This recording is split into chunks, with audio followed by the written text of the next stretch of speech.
Thank you, Jeff. And as we mentioned, a new report today indicates that the U.S. economy is in a slowdown for certain and possibly a recession. This was the second straight quarter where the gross domestic product fell into negative territory, dropping by nearly 1%. Economists often mark a recession by 2 straight quarters of negative growth, but the jobs market has remained strong during the first half of the year, which muddies the picture. The president and his team are insisting this is not a recession, at least not yet. But many Americans have told pollsters they believe a recession's already underway. I'm joined from the White House now by Gene Sperling, Senior Advisor to President Biden and the American Rescue Plan Coordinator. Gene Sperling, welcome back to the NewsHour. So as we're saying, it's not knowable now if the country is technically in a recession, but we know that that growth is slowing. And so my question is, does the president think now it's more important to continue this focus on fighting inflation, or is it time to turn and focus more on this coming, this existing slowdown, maybe coming recession? Well, this president's entire reason for being here and for what energizes his economic policy is to have the back of working families. And right now, for working families, the #1 issue is higher prices. Now, that's partly because we've had so much job growth and so low unemployment. And so his focus is very much on the things that we can do to lower prices. And some of that is about things like the release of the Strategic Petroleum Reserve that's helped us see gas prices go down by 75 cents.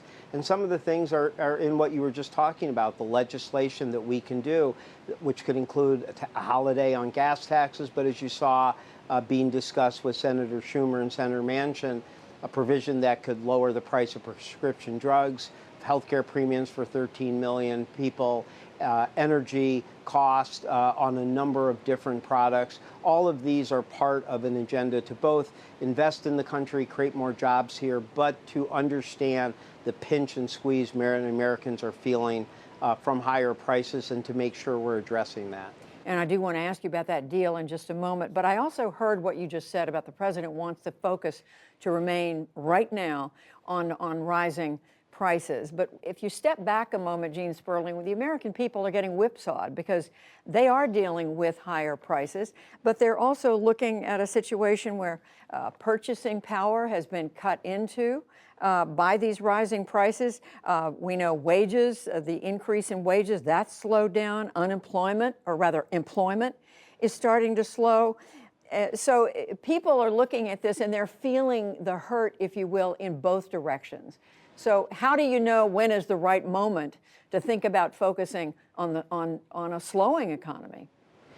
Well, Judy, a lot of what you're asking is really probably better suited for the chairman of the Federal Reserve. Obviously, it is the Federal Reserve that will independently make assessments on when they feel they have raised interest rates enough to tame inflation. But I think what you've heard from them is consistent with our aspiration, which is that we want to make this transition from this red-hot economy we had in 2021 to a more stable growth with more moderate prices while still keeping the gains that we've had. And listen, I mean, the reason why you heard Chairman Powell and the reason you hear us saying that that there's no way the last 6 months were a recession is that 6 months created 2.7 million jobs. You know, other than last year in the history of our country, we've never before created 2.7 million jobs in 6 months. That type of job growth is certainly not consistent with a recession. What we are seeing is a little more resilience than some people have recognized, and we are pointing that out. That's the fact that so many people are working. That's the fact that there's less credit card delinquencies. There's more household savings. JP Morgan said recently that they're seeing actually consumers still spending 10% more than next year. So, I know everybody's talking about the R word, but one of the R words we're seeing so far is resilience. And our hope is that, because of the steps President Biden has taken, because of the American Rescue Plan, we are better positioned than any country to make that transition to more stable growth with lower prices, while still keeping much of the job gains and employment gains that we've had over the last 18 months. But it looks like it is a fine line to walk, and I'm assuming you feel the same way. Well, I think that, again, some of those decisions are for the Federal Reserve. I think what we're going to do is do everything we can to have the back of working families. And look, today was a very good day. When you look at policy overall, because we are taking steps to lower prices. I mean, Judy, how long have we heard administrations want to have Medicare be able to negotiate the price down of prescription drugs? How long has that been the major price issue for working families? We have a chance to get that done. We have a chance to lower energy prices.